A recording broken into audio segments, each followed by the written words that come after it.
جنگ ہے، شام کے جو حالات ہیں اس کا تمام جو فاتح ہے وہ بھی انہوں نے ترکی کو قرار دے دیا۔ انہوں نے کہا کہ ترکی نے بڑی خاموشی کے ساتھ پورے شام کے اوپر قبضہ کر لیا، شام اپنے ہاتھ میں لے لیا، اب اس کی ذمہ داری ہے کہ شام کے حالات کو بھی سدھارے۔ یہ کچھ باتیں بھی ہو گئی۔ دوسری طرف آج ہم نے دیکھا کہ پاکستان کے وزیر اعظم جناب شہباز شریف کے ساتھ بھی ٹرمپ نے ملاقات کی، بڑی اہم قسم کی ملاقات، جس میں جنرل عاصم منیر بھی، فیلڈ مارشل عاصم منیر بھی اس میں موجود تھے۔ بڑی اہم قسم کی ملاقات یہ بھی ہے جس میں خطے سمیت دنیا کے حالات کے حوالے سے اس کو بھی بڑے اہم تناظر میں دیکھا جا رہا ہے۔ تو یہ کچھ ڈیولپمنٹس ہو رہی ہے۔ اس کے ساتھ ساتھ جس طریقے سے کیریبین کے اندر ہم دیکھتے ہیں کہ کیریبین کے اندر جو ٹرمپ کے یا پھر امریکہ کے جو ایکسپینشنسٹ پالیسیاں ہیں وہاں پر بھی ڈیولپ ہوتی جا رہی ہیں۔ جس طریقے سے وینزویلا کے اندر رجیم چینج کے لیے ٹرمپ کوششیں کر رہا ہے، وہاں پر انہوں نے اپنے جو ایئرکرافٹ کیریئرز کو وہاں پر پہنچائے ہوئے ہیں، اپنے ڈسٹرائرز کو وہاں پر پہنچائے ہوئے ہیں، F-35 کو پورٹو پہ پہنچائے ہوئے، اور وہاں سے 2 ابھی تک جو ہے وینزویلا کے کشتیوں کو تباہ کیا جا چکا ہے، جس میں تقریباً 15 سے زائد ان کے جو افراد ہیں ان کو ہلاک کیا جا چکا ہے۔ ایک بہت بڑی جنگ وہاں بھی ڈیولپ ہوتی ہوئی نظر آ رہی ہے۔ ایسی صورت میں امریکہ کی جانب سے، امریکی افواج کی جانب سے اپنے تمام جرنیلوں کو امریکہ بلایا جانا، ورجینیا میں ان کے ساتھ ہنگامی اجلاس ترتیب دینا، کوئی بڑی ڈیولپمنٹ کی طرف اشارہ کرتے ہیں جس کے اوپر بڑی نظر رکھنے کی ضرورت ہے، اور انشاءاللہ ہم اس پہ بھی نظر رکھیں گے، اور جو بھی ڈیولپمنٹ سامنے آتی رہے گی انشاءاللہ آپ سے شیئر کرتے رہیں گے۔ دوسری طرف یہ ہے کہ ایران اور جو یورپی ٹرائیکا ہے اس کے درمیان جو بات چیت کا سلسلہ تھا سنیپ بیک میکنزم کے حوالے سے، جوہری پروگرام کے حوالے سے، وہ تو آپ کو پتہ ہے وہ ناکام ہو چکا ہے۔ اس کے بعد سے جو سنیپ بیک میکنزم فعال کرنے کے لیے جنرل اسمبلی کے لیے جو خط لکھا گیا تھا ان تینوں ممالک کی جانب سے، برطانیہ، فرانس اور جرمنی کی جانب سے، اس کے اوپر ابھی بھی بات چیت کا سلسلہ جاری ہے۔ امریکہ میں جب موجود ہیں ایران کے صدر ڈاکٹر مسعود پزشکیان، انہوں نے بھی اس حوالے سے کل ملاقات کی ہے فرانس کے صدر کے ساتھ، میکرون کے ساتھ، اور اس میں بھی اس سنیپ بیک میکنزم کے حوالے سے بات چیت ہوئی ہے، شکوے شکایتیں ہو گئی ہیں، بات چیت کو جاری رکھنے کا فیصلہ کیا گیا ہے۔ لیکن چونکہ اس حوالے سے مذاکرات ناکام ہو چکے ہیں اور سنیپ بیک میکنزم جو ہے وہ آج رات کسی ٹائم فعال ہو سکتا ہے۔ یہ اب فعال ہو گیا تو اقوام متحدہ کی جو سلامتی کونسل کے جو پابندیاں ہیں وہ ایران کے اوپر نافذ ہو جائیں گی۔ دوسری طرف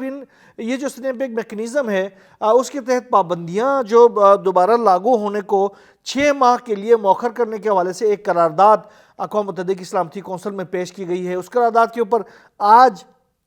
اس کے اوپر ووٹنگ ہونی ہے، اور جس میں 6 ماہ کے لیے اس کو مؤخر کرنے کی تجویز دی گئی ہے۔ اب جو سلامتی کونسل کے 15 اراکین ہیں ان میں سے 9 اراکین کا ووٹ اس میں خاص طور پر ضروری ہے۔ اگر امریکہ، برطانیہ، فرانس اس کو ویٹو نہ کریں، اگر ویٹو کرتے ہیں تو پھر یہ ناکام ہو جائے گا، اور اس میں ممکنہ طور پر یہ جو قرارداد ہے وہ ناکام ہی ہوگی، کیونکہ جو سفارتی ذرائع ہیں وہ یہ کہہ رہے ہیں کہ چونکہ امریکہ نے، برطانیہ نے، فرانس نے اس کو ویٹو کرنا ہے، لہٰذا یہ ویسے بھی یہ قرارداد فیل ہو جائے گی۔ اور دوسری طرف جو دیگر ممالک ہیں وہ ابسٹین کرنے کے امکانات بہت زیادہ ہیں، وہ ووٹنگ سے غیر حاضر ہونے کے امکانات زیادہ ہیں، لہٰذا یہ جو سنیپ بیک میکنزم جو ہے وہ آج رات کسی ٹائم یہ فعال ہو جائیں گے، اور ایران کے اوپر اقوام متحدہ کی سلامتی کونسل کے جو پابندیاں ہیں 2015 میں جو ختم کر دی گئی تھی وہ دوبارہ سے بحال ہونے کا امکانات ہے۔ دوسری طرف جہاں پر رشیا اور چائنا ہے، انہوں نے تو اسپیشلی کہا ہوا ہے کہ ہم ایران کے ساتھ کسی قسم کی تجارت میں امریکی پابندیوں کو خاطر میں نہیں لائیں گے۔ اب چونکہ بھارت جو ہے وہ ٹرمپ کے عتاب کا شکار ہے، تو اب بھارت نے بھی یہ فیصلہ کر لیا ہے، بلکہ ایران کو باضابطہ طور پر یہ اطلاع دے دی گئی ہے بھارت کی جانب سے کہ وہ ایران سے تیل خریدے گا۔ اب اگر ایران سے تیل خریدنے والے ممالک میں اگر بھارت بھی شامل ہو جاتا ہے تو سنیپ بیک میکنزم کے تحت جو بھی پابندیاں لگیں اس سے اتنا زیادہ فرق نہیں پڑے گا۔ دوسری طرف انٹرنیشنل میڈیا کچھ خبریں دے رہا کہ ایران جو ہے وہ اپنے میزائلز کو اور اپنے جو دفاعی نظام ہے اس کو پورے ملک کے اندر پھیلا رہا ہے، اور اس کے اندر وار ہیڈز نصب کر رہا ہے اور جنگ کی تیاریاں کر رہا ہے مسلسل طور پر پورے ملک کے اندر اپنے یہ جو جنگی ہتھیار ہیں ان کے جال بچھایا ہوا ہے۔ اس میں میزائل سے، لانگ رینج میزائل سے، انٹر کانٹیننٹل میزائل سے، سجیل میزائل سے اور دیگر جو میزائل سے وہ انہوں نے نصب کیے ہوئے، اور انہوں نے یہ کہا ہوا کہ ہم بھرپور تیاریوں میں ہیں اور ہماری جو انگلیاں ہیں وہ ٹریگر پہ ہیں، اگر ہمارے ساتھ کوئی مس کیلکولیشن ہوتی ہے تو اس کا جواب بڑا سخت قسم کا دیا جائے گا، اور اس دفعہ اسرائیل جو ہے وہ کوئی اپنا زخم جو ہے وہ چھپا نہیں سکے گا۔ دوسری طرف پورے خطے کے اندر جتنے بھی امریکی جو بیسز ہیں ان کو ہم تباہ و برباد کر دیں گے، اور ان کو پھر بچانے والا کوئی نہیں ہوگا، یہ ایران کی جانب سے کہا گیا۔ جنرل صباحی ہیں، صباحی فرد جو خاتم الانبیاء ایئر بیس کے کمانڈر بھی ہیں، انہوں نے کہا کہ ایرانی فضائی دفاعی نظام ہر خطرے سے نمٹنے کے لیے تیار ہے۔ اچھا، اگر ہم رخ کریں فلسطین کا، تو جہاں پر غزہ میں جنگ بندی کے حوالے سے ایک طرف بات چیت کا ہی سلسلہ جاری ہے، لیکن ٹرمپ اور نیتن یاہو جو ہے وہ کچھ الگ ہی سوچ رہے ہیں۔ نیتن یاہو جو ہے وہ پورے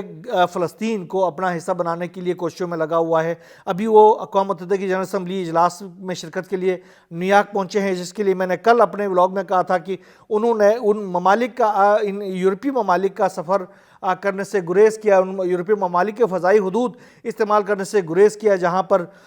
جو عالمی فوجداری عدالت کے فیصلے کے مطابق ان کو گرفتار کیا جا سکتا ہے۔ اس کے بدلے میں انہوں نے لانگ روٹ استعمال کیا اور گریس اور اٹلی کا راستہ اختیار کرتے ہوئے وہ پہنچے ہیں نیو یارک میں، اور اس دوران انہوں نے یمن کے اوپر حملے کرنے کے احکامات بھی باقاعدہ طور پر انہوں نے فون پر، جب وہ فضائی سفر میں تھے تو انہوں نے احکامات دیے تھے کہ یمن پر حملہ کیا جائے۔ اس کے بعد سے یمن کے اوپر بہت بڑا حملہ کیا گیا ہے، اس کے تفصیلات میں آگے بتاؤں گا۔ لیکن جو غزہ کے اوپر قبضے کے حوالے سے نیتن یاہو کے پلان سے، اس کے اوپر تو ٹرمپ بھی اس کا ہم نوا ہے، لیکن ٹرمپ نے ایک بات کہی ہے، انہوں نے کہا کہ میں نیتن یاہو کو مغربی کنارہ پر قبضہ کرنے کی اجازت نہیں دے دوں گا، اور یہ کبھی نہیں چاہوں گا کہ نیتن یاہو جو ہے وہ مغربی کنارے کے اوپر قبضہ کر لے۔ لیکن نیتن یاہو نے پہلے ہی کلیئر کر دیا ہوا کہ یہ جو مغربی کنارہ ہو یا جو بھی ہو، یہ سارے ہمارے علاقے ہیں اور ان علاقوں پر ہم اپنا تصرف جو ہے وہ جاری رکھیں گے۔ سعودی وزیر خارجہ نے کہا کہ مغربی کنارے پر اسرائیلی ممکنہ قبضے پر عرب و مسلم ممالک کا رد عمل ضرور آئے گا۔ غزہ کے حوالے سے ممکنہ مفاہمتی عمل اور خطے کے امن کو بھی نقصان پہنچے گا، یہ انہوں نے کہا ہے۔ اب آپ اندازہ کریں، غزہ کی بات ہی نہیں کر رہے ہیں یہ عرب ممالک جو ہیں، وہ غزہ کی بات نہیں کر رہے، وہ کہہ رہے ہیں کہ یار غزہ کے ساتھ جو ہوگا وہ ہوگا، مغربی کنارہ بچ جائے۔ اب یہاں تک ان کی حالت پہنچ گئی ہوئی ہے۔ سونیا گاندھی جو کہ بھارت کی اپوزیشن لیڈر بھی ہیں، کانگریس کی لیڈر بھی ہیں، انہوں نے مودی سرکار کو بہت سخت تنقید کا نشانہ بنایا۔ انہوں نے کہا کہ اسرائیل غزہ میں نسل کشی کر رہا ہے اور بھارت کی حکومت ابھی تک خاموش تماشائی بنی بیٹھی ہوئی ہے۔ غزہ میں ہزاروں فلسطینی شہید ہو چکے ہیں، جن میں 17,000 سے زائد جو ہیں وہ معصوم بچے ہیں۔ یہ سب نسل کشی کے سوا اور کچھ نہیں ہے، اور اسرائیل غزہ سے لوگوں کو دھکیل رہا ہے پیچھے، لیکن مودی سرکار خاموش تماشائی بنی ہوئی ہے۔ اچھا، جو فریڈم فلوٹیلا جو اس وقت انٹرنیشنل واٹرز میں ہے اور وہ مسلسل غزہ کی طرف بڑھ رہا ہے، اور اس پہ اسرائیل کی جانب سے مسلسل حملے کیے جا رہے ہیں، دھماکے ہو رہے ہیں، وہاں پر آگ برسانے والے ڈرونز کے ذریعے حملے کیے جا رہے ہیں، سون بمز کا استعمال کیا جا رہا ہے، اور وہاں موجود اس 51 سے زائد جو کشتیاں ہیں ان پر سوار جو انٹرنیشنل ہیومینیٹیرین جو کارکن ہیں، ان کی زندگیوں کو اسرائیل نے داؤ پر لگا دیا ہوا ہے۔ اس کے بعد سے پہلے اٹلی نے اپنے فریگیٹس بھیج دیے تھے اس کی حفاظت کے لیے، اس کے بعد اسپین کی جانب سے اپنے فریگیٹس بھیج دیے گئے، ابھی گریس کی جانب سے بھی اپنے فریگیٹس بھیج دیے گئے ہیں، ان کی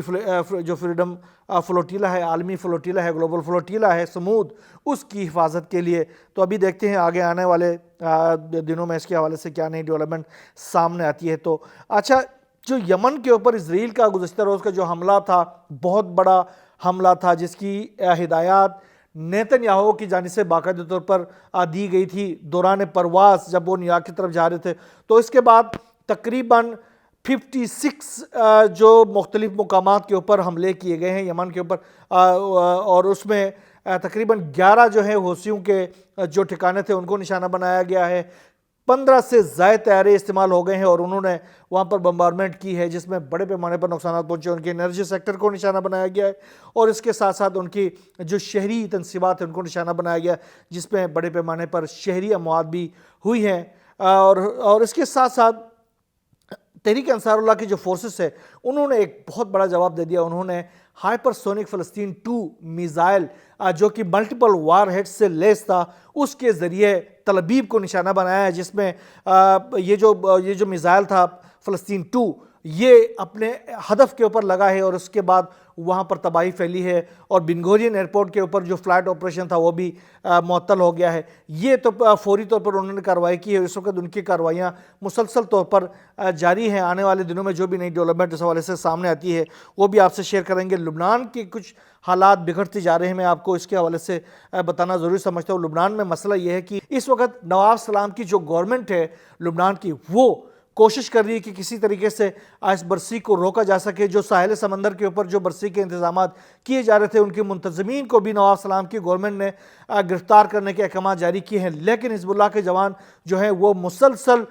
تیاریوں میں لگے ہوئے ہیں، بھرپور طریقے سے تیاری کر رہے ہیں، سمندر میں تیاری کر رہے ہیں، زمین پہ تیاری کر رہے ہیں، اور حزب اللہ کے جو فورسز ہیں وہ سڑکوں پر نکلے ہوئے ہیں۔ پورا لبنان بیروت کے سڑکوں پر اس وقت حزب اللہ کا قبضہ ہے، اور وہ لوگ جو ہیں وہ جوک در جوک باہر نکلے ہوئے ہیں اور اپنے جو محبوب لیڈر ہے اس کی برسی کو شان طریقے سے منانے کی تیاریاں کر رہے ہیں۔ اور اس حوالے سے انہوں نے کہا کہ ہم کسی پابندی کو ماننے کے لیے تیار نہیں ہیں، اور کسی بھی صورت اس برسی کی تقریبات کو ہم ختم نہیں کریں گے۔ جو امریکی جو ایلچی ہیں ٹام براگ، وہ وہاں پر پہنچے ہیں لبنان میں، لبنان کی گورنمنٹ کو دھمکی دینے کے لیے کہ وہ حزب اللہ کو بزور طاقت روکے اس برسی کی تقریبات کو منانے سے۔ انہوں نے کل اپنے میڈیا ٹاک میں کہا تھا کہ ایران اور حزب اللہ جو ہے وہ ہمارے سب سے بڑے دشمن ہیں، اور اسرائیل کو چاہیے کہ لبنان کو چاہیے کہ ان کو لگام دے، ان کو روکے اور ان کو بزور طاقت روکے، اور اس کے لیے ہم نے لبنان کی گورنمنٹ کو اسلحہ تک دیا ہوا ہے۔ یہ انہوں نے انکشاف کیا۔ آج اس نے یہ جو ٹام براگ ہے انہوں نے میڈیا سے ٹاک کی ہے، انہوں نے کہا کہ یہ جو مشرق وسطی ہے یہ خواب کے علاوہ کچھ نہیں ہے۔ یہ کہہ رہا ہے نا، اب یہ جو ٹام براگ جو ہے وہ امریکی ایلچی ہے، ڈونلڈ ٹرمپ کا ایلچی ہے لبنان کے لیے، اسرائیل کے لیے، وہ کہتا ہے کہ مشرق وسطی خواب کے علاوہ کچھ بھی نہیں ہے، یہ چند گاؤں ہیں اور کچھ ٹرائبز کا ایک مجموعہ ہے، اس کے علاوہ اس کی کوئی حیثیت نہیں ہے۔ یہ جو نیشن سٹیٹ ہے، وہ کہہ رہا کہ نیشن سٹیٹ جو ہے وہ فرانس اور برطانیہ کی جانب سے 1916 کے اندر اس کو کریٹ کیا گیا تھا۔ یہ عربوں کا کوئی کام نہیں ہے، یہ صرف کچھ علاقے ہیں، کچھ ٹرائبز ہیں اور کچھ جو ہیں وہ ولیجز ہیں، اس کے علاوہ کچھ بھی نہیں ہے، یہ الوژن ہے۔ تو آپ اندازہ کریں یہ اس سے بڑی کیا گالی ہو سکتی ہے ان عرب ممالک کے لیے، اگر ان کے پاس تھوڑی سی عقل ہو، تھوڑی سی ہوش حواس ہو، تھوڑی سی انسانیت ہو، اور تھوڑے سے وہ ان کا ضمیر جاگا ہوا، تو وہ اس کو بھی لے کر اپنے اتحاد کے لیے، اپنے متحد ہونے کے لیے کام کر سکتے ہیں، اور اس تمام تر جو جارحیت ہے اس کو روک سکتے ہیں۔ بہرحال جو بھی نئی ڈیولپمنٹ اس حوالے سے سامنے آتی رہے گی انشاءاللہ ہم آپ سے شیئر کرتے رہیں گے۔ یہاں بس نہیں، اللہ حافظ۔